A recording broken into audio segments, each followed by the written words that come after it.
চলে এসেছি মেঘনার জন্য টিফিন বানাতে, কিন্তু বৃষ্টি হচ্ছে গত দুদিন ধরে। এবার দোকান বাজার সবই মোটামুটি বন্ধ, তাই ঘরে যা ছিল তাই দিয়েই টুকটাক কিছু বানিয়ে দেওয়ার চেষ্টা করছি।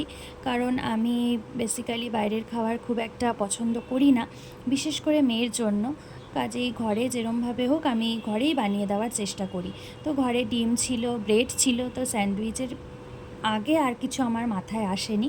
তো আর এটাই আমার মনে হয় সব থেকে তাড়াতাড়ি আর ইজি প্রসেস একদম স্যান্ডউইচ বানানো।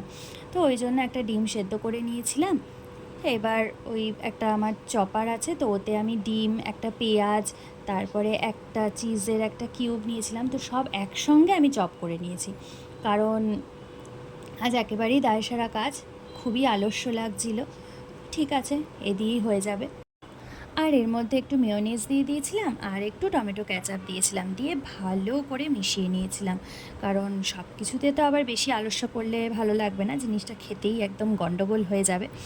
তো যাই হোক, সব একসঙ্গে মিশিয়ে নিয়েছিলাম, মিশিয়ে এবার ভালো করে পাউরুটির মধ্যে একদম মন ভরে স্প্রেড করে দিয়েছিলাম।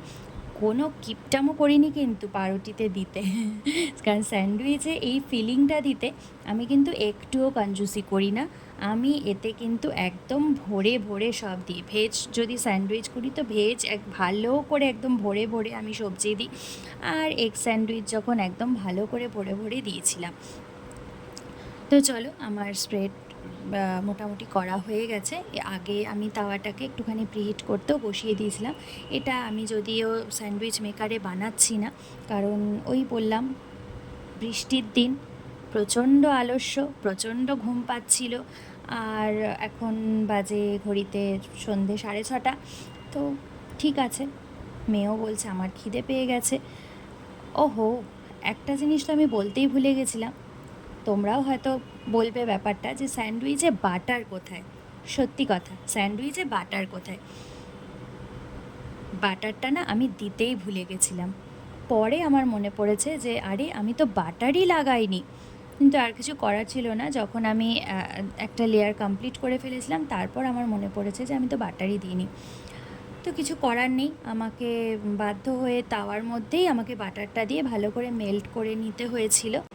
স্যান্ডউইচ আমার রেডি হয়ে গেছে। আর বেশি বকবক না করে এবার ঝটপট করে মেয়েকেও খেতে দিয়ে নিই আর আমরাও খেয়ে নিই। ভিডিওটা ভালো লাগলে লাইক, কমেন্ট, শেয়ার করতে কিন্তু একদম ভুলবে না।